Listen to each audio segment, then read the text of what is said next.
день, в эфире «Дневные новости». Коротко о главном расскажу вам я, Евгения Бодрова.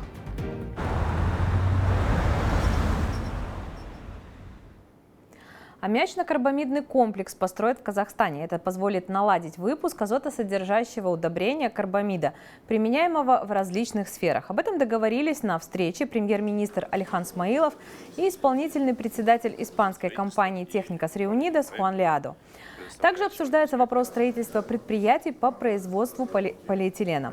Отмечу, Испания – один из основных наших торгово-экономических партнеров. Например, в 2022 году взаимный товарооборот вырос на 42%.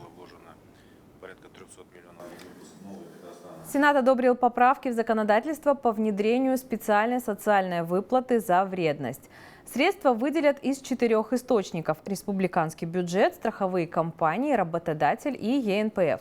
В среднем сумма выплат составит 208 тысяч тенге. Начислять ее будут ежемесячно и уже со следующего года. Претендовать на специальную соцвыплату смогут работники с 7-летним стажем и достигшие 55 лет. У них также должны обязательно быть профессиональные пенсионные взносы. К слову, в стране определены 2395 вредных профессий.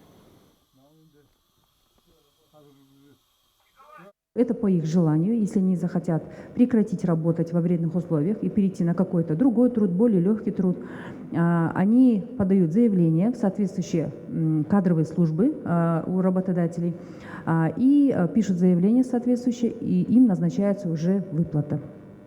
Спасибо. Все выплаты будут назначаться одновременно, и на счет получателя будут перечисляться одновременно, одномоментно. То есть не так, что бюджет отдельно, работодатель отдельно, а все выплаты в совокупе будут вместе поступать.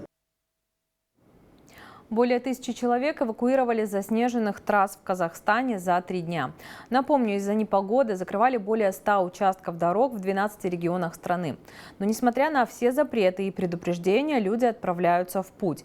Вызволяют их из снежного плена спасатели и полицейские.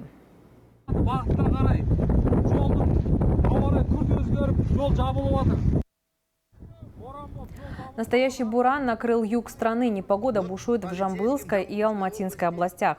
По данным Казавтожола, ночью в районе перевала Курдай образовалась пробка из 250 машин.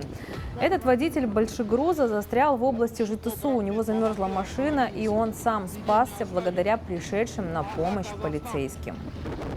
Рахмет, помогли, остановились. Людей не оставили. Ага, Казахстан. А следующее видео уже из Мангыстауской области. Это трасса Бейнеу-Актау. Здесь видно, в каких условиях сейчас работают тысячи полицейских и спасателей на дорогах нашей страны. Но сами герои в этой ситуации просят об одном – не выезжайте в непогоду и берегите себя. Благодаря низкой температуре жители сел близ озера Алаколь в области Абай наблюдают красивую картину. Темно-серый туман в виде рулона над всей линией горизонта. Соленый водоем начал замерзать, но сдаваться сразу он не намерен. Покрывается льдом он постепенно, ведь чем выше концентрация соли, тем дольше Алаколь будет сопротивляться ледяному панцирю.